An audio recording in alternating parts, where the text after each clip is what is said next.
کہ وہ اللہ اس کی میزبانی کرے، اللہ جو ہے اس کو عزت و تکریم دے۔ نماز کی اہمیت: بے نماز کا انجام قارون، فرعون، حامان اور ابی خلف کے ساتھ ہوگا۔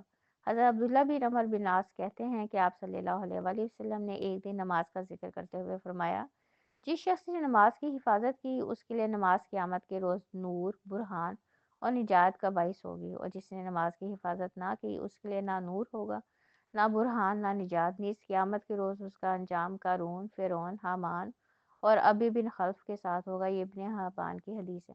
اب نماز کی حفاظت سے کیا مراد ہے؟ نمبر ایک، اس کو جو ہے قائم کرنا۔ اب قائم، قرآن میں جہاں بھی ذکر آتا ہے نا نماز کا حکم ہوتا ہے نماز قائم کرو۔ قائم کرنے کا کیا مطلب ہے؟ خوشی ہو، غمی ہو، انسان کی طبیعت ٹھیک ہو اور نہ ہو، ہر صورت اس نے نماز پڑھنی ہے۔ نمبر دو، خضوع کے ساتھ نماز پڑھنی۔ نمبر تین، خود کو گناہوں سے بھی بچانا ہے، خود کو گناہوں سے بھی روکنا ہے۔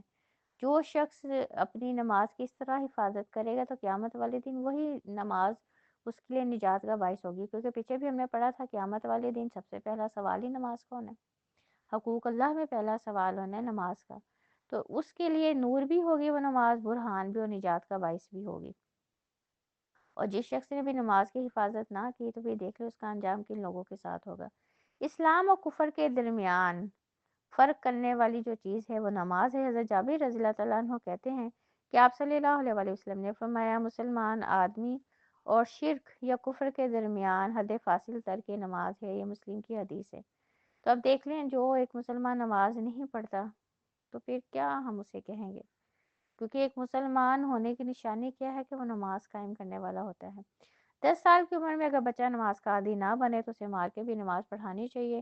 حضرت عمر اپنے باپ شعیب سے، شعیب اپنے دادا عبداللہ بن عمر بن عاص سے روایت کرتے ہیں کہ آپ صلی اللہ علیہ وآلہ وسلم نے فرمایا، جب تمہارے بچے 7 برس کے ہو جائیں تو انہیں نماز پڑھنے کا حکم دو، جب 10 برس کے ہو جائے اور نماز باقاعدگی سے نہ پڑھیں تو نماز پڑھانے کے لیے انہیں مارو۔ نیز 10 برس کی عمر کے بچوں کو علیحدہ علیحدہ بستروں پر سلاؤ۔ یہ ابو داؤد کی حدیث ہے۔ تو اب اس حدیث سے 2-3 باتیں پتہ چلتے ہیں۔ نمبر ایک کہ بچوں کو جو ہے 6-7 سال کے ہوں تو انہیں اپنے ساتھ کھڑا کریں جائے نماز پہ، اور جب 10 سال کے بچے ہو جائیں اگر وہ نماز نہ پڑھیں تو پھر انہیں مارا بھی جا سکتا ہے۔ اور آج ہم دنیاوی ایجوکیشن کے لیے بچوں کو خوب پھینٹی لگاتے ہیں، مگر نماز کے لیے ہم کہتے ہیں نہیں نہیں بھی، نماز کی پابند بھی ہم نے اپنے بچوں کو بنانا ہے۔ اگر اس کے لیے بچوں کو مارنا بھی پڑے تو مارا جا سکتا ہے، لیکن دنیاوی کے لیے تو ہم ڈانٹتے بھی ہیں، ان کو جو سہولتیں دیتے ہیں کئی دفعہ وہ بھی واپس لے لیتے ہیں، مگر نماز کی ہم اگر ہمارے دل میں اہمیت نہیں ہے تو ہم اپنے بچوں کے لیے بھی سختی نہیں کریں گے۔ اور دوسرا، جب بچے 10 سال کے ہو جائیں ایک تو انہیں نماز کا پابند بنا دے 10 سال کی عمر میں۔ نمبر دو، بیٹے ہوں بیٹیاں ہوں ان کو الگ الگ بستر پہ سلا دیں، یہ حکم ہے جو ہے آپ صلی اللہ علیہ وآلہ وسلم کا۔ صرف نماز اثر کا فوت ہو جانا ایسا ہے جیسے کسی کا مال اور اہل و عیال لٹ جائے۔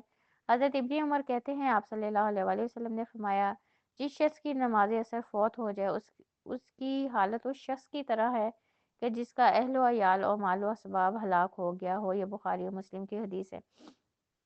تو اب دیکھ لیں عصر کی جو ہے نماز کتنی اہم ہے۔ اب دیکھیں فجر کے ٹائم فرشتوں کی ڈیوٹی چینج ہوتی ہے، دوسرا عصر کے ٹائم، اور جو ہے فجر کے ٹائم جو ڈیوٹی چینج ہوتی ہے اوپر جو فرشتے جا کے جن کی ڈیوٹی ختم ہوتی ہے وہ جا کے بتاتے ہیں بندہ جو ہے نماز پڑھ رہا تھا۔ اسی طرح عصر کی جب ہم نماز پڑھتے ہیں، جب ڈیوٹی چینج ہوتی ہے فرشتوں کی، وہ بھی جا کے بتاتے ہیں کہ بندہ نماز پڑھ رہا تھا، اور جو نماز نہیں پڑھ رہا تھا بندے کہتے ہیں ہم اسے اس حال میں چھوڑ کے آئیں گے وہ نماز اس نے ادا نہیں کی۔ اب نماز اثر کا فوت ہو جانا کہ لیٹ اگر کوئی نماز پڑھتا ہے تو وہ شخص ایسا ہے جیسے اس کا مال اور اہل و عیال جو ہیں وہ لٹ گئے، اور جو چھوڑ ہی دیتا ہے تو اس کے بارے میں آپ کا کیا خیال ہے؟ نماز سے غفلت کی سزا۔ حضرت سامورہ بن جندب رضی اللہ تعالیٰ عنہ خواب کی حدیث میں آپ صلی اللہ علیہ وآلہ وسلم سے روایت کرتے ہیں کہ آپ صلی اللہ علیہ وآلہ وسلم نے فرمایا، جو شخص قرآن یاد کر کے بھلا دیتا ہے اور فرض نماز پڑھے بغیر سو جاتا ہے اس کا سر پتھر سے کچلا جا رہا تھا۔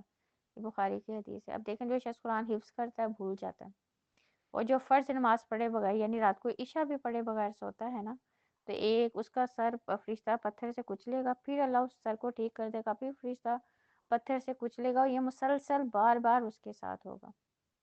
تو اب دیکھ لیں نماز چھوڑنے کا کتنا گناہ ہے۔ نماز فجر اور عشاء کے لیے مسجد میں نہ آنا نفاق کی علامت ہے۔ باجماعت نماز نہ پڑھنے والے لوگوں کے گھروں کو آپ صلی اللہ علیہ وسلم نے جلانے کا ارادہ کیا۔ حضرت ابو ہریرہ رضی اللہ تعالیٰ عنہ کہتے ہیں کہ آپ صلی اللہ علیہ وآلہ وسلم نے فرمایا، منافقوں پر فجر اور عشاء کی نماز سے زیادہ بھاری کوئی نماز نہیں ہوتی۔ اگر انہیں پتہ چل جائے کہ دونوں نمازوں کا ثواب کتنا زیادہ ہے تو ان دونوں نمازوں میں ضرور آتے، خواہ گھٹنوں کے بل ہی آنا پڑتا۔ میں نے ارادہ کیا کہ مؤذن کو حکم دوں کہ وہ اقامت کہے، پھر ایک آدمی کو حکم دوں کہ وہ لوگوں کی امامت کرائے، اور خود آ کر ایک شعلہ لے کر ان لوگوں کے گھروں کو جلا دوں جو اس اذان اور اقامت کے بعد نماز کے لیے نہیں نکلتے۔ یہ بخاری و مسلم کی حدیث ہے۔ اب دیکھیں جو ہے نا، مردوں پہ جماعت کی نماز فرض ہے۔ مساجد بھی اسی وجہ سے بنائی جاتی ہیں۔ اب اللہ کے نبی نے کتنی سخت بات کہی ہے کہ ایک مؤذن سے کہوں وہ اذان دے، ایک بندے کو کہوں وہ امامت کروائے، اور جس گھر سے مرد نہ نکلیں تو میں ان لوگوں کے گھروں کو جلا دوں۔ آج ہم اپنے سوسائٹی میں دیکھیں، ہر بندہ اپنے ارد گرد کی مساجد کو دیکھے، پہلی صف بھی بامشکل پوری نہیں ہوتی۔ فجر میں تو پہلی صف میں بھی اتنے کم لوگ ہوتے ہیں، عشاء میں اس سے کم لوگ ہوتے ہیں۔ باقی ٹائم میں بھی آپ دیکھ لیں، ہر طرف چاروں طرف گھر بھی ہیں، دکانیں بھی ہوتی ہیں، مارکیٹس بھی ہوتی ہیں، کوئی نکلتا ہی نہیں ہے جماعت کی نماز کے لیے۔ تو اب یہ مردوں کے لیے بہت سخت وعید ہے، جماعت کی نماز مرد پہ پڑھنا واجب ہے۔ ہاں کوئی ایسی مجبوری ہے وہ نہیں جا سکتا، وہ اللہ جانتے ہیں، مگر آج ہم نے تو ایک روٹین بنا لی ہے مردوں نے اسپیشلی، کہ کوئی نماز پڑھتا بھی ہے تو وہ اپنی دکان پہ پڑھ لے گا اپنے، پھر مسجدیں بنانے کا مقصد کیا ہے اگر مرد نے مسجد میں نماز پڑھنے جانا ہی نہیں ہے؟ خلاف سنت ادا کی گئی نماز قیامت کے روز ناکامی اور نامرادی کا باعث بنے گی۔ قیامت کے روز پہلا سوال نماز کے بارے میں ہوگا۔ حضرت ابو ہریرہ رضی اللہ تعالیٰ عنہ کہتے ہیں، آپ صلی اللہ علیہ وآلہ وسلم نے فرمایا، قیامت کے روز بندے سے سب سے پہلے جس چیز کا حساب لیا جائے گا وہ اس کی نماز ہے۔ اگر نماز سنت کے مطابق درست ہوئی تو بندہ کامیاب و کامران ہوگا، اگر نماز خراب ہوئی یعنی سنت کے مطابق نہ پائی گئی تو ناکام و نامراد ہوگا۔ اگر بندے کے فرائض میں کچھ کمی ہوئی تو اللہ تعالیٰ فرمائیں گے، میرے بندے کے نامہ اعمال میں دیکھو کوئی نفل عبادت ہے، اگر ہوئی تو نوافل کے ساتھ فرائض کی کمی پوری کی جائے گی، پھر اس کے تمام اعمال کا حساب اسی طرح ہوگا۔ یہ ترمذی کی حدیث ہے۔ تو اب اس حدیث سے کیا بات پتہ چلتی ہے؟ نمبر ایک، قیامت والے دن پہلا سوال حقوق اللہ کا ہے، اور آج ہم نماز کو اتنی اہمیت نہیں دیتے، نمبر ایک۔ نمبر دو، جو فرائض کے ساتھ ہم سنت موقدہ بھی ادا کرتے ہیں نا، اس کا بھی فائدہ ہے کہ اگر ہمارے فرائض میں کوئی کمی بیشی ہوگی تو ان سنت موقدہ سے، نوافل سے اللہ اس کمی کو پوری کریں گے اور انسان کو پاس کر دیں گے۔ اور تیسرا جو ہے، نماز اس طرح پڑھنی ہے جیسے آپ صلی اللہ علیہ وسلم نے ہمیں حکم دیے، وہ نماز اللہ کے ہاں قبول ہے، ٹھیک ہے۔